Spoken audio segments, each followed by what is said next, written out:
स्तोत्रसंहिता 14. मानवाचा मूढपणा व त्याची दृष्टाई.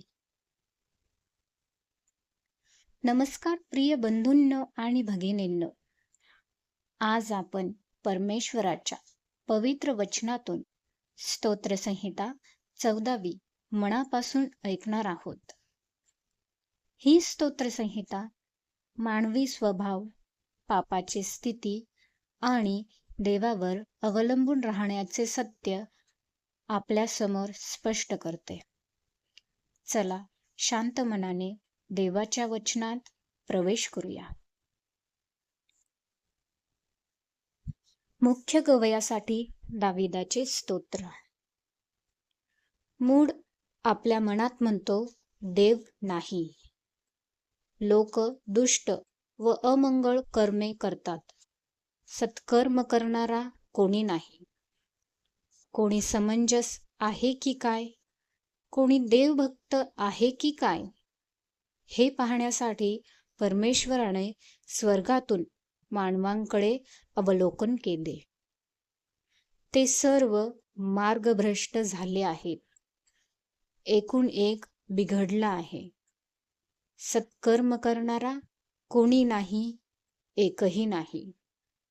सर्व दुष्कर्म करणारे अगदी ज्ञानशून्य आहेत काय? ते भाकरी खाल्ल्याप्रमाणे माझ्या लोकांना खातात, परमेश्वराचे नाव घेत नाहीत. पहा, ते अतिशय भयभीत झाले आहेत, कारण देव नीतिमान लोकांत वस्ती करतो. दिनाच्या सल्ला मसलतीची तुम्ही अवहेलना करू पाहता, पण त्याचा आश्रय परमेश्वर आहे. देव करो आणि सियोनेतून इस्रायलाचा उद्धार होवो.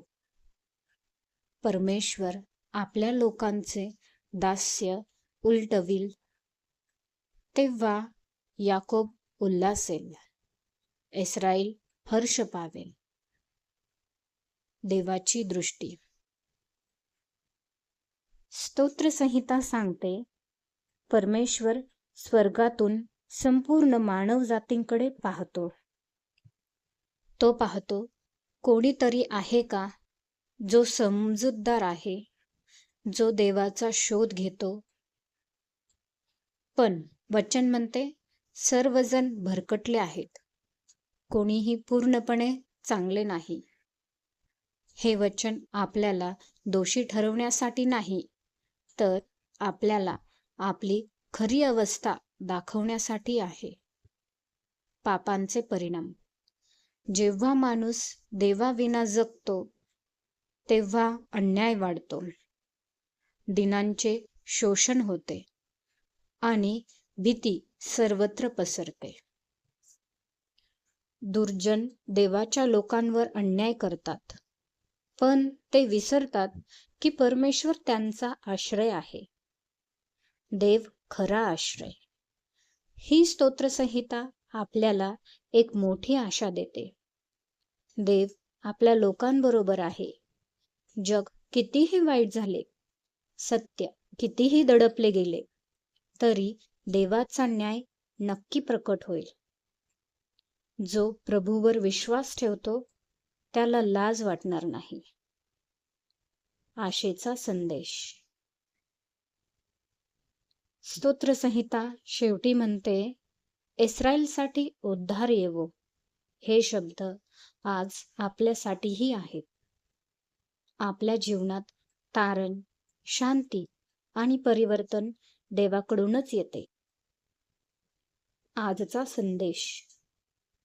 प्रिय बंधूंनो आणि भगिनींनो, आज स्वतःला विचारूया, आपण देवावर खरंच विश्वास ठेवतो का, की फक्त शब्दांनी? जर आज तुमच्या जीवनात गोंधळ, भीती किंवा पोकळपणा असेल, तर प्रभूकडे वळा. तोच खरा आश्रय आहे, तोच तारण देणारा आहे. शेवटची प्रार्थना. हे प्रभू, आम्हाला तुझ्या विना जीवन पोकळ आहे हे समजायला शिकव. आमच्या अंतःकरणाला तुझ्या सत्याने बदल. आम्हाला तुझ्यावर पूर्ण विश्वास ठेवायला कृपा कर. आमेन.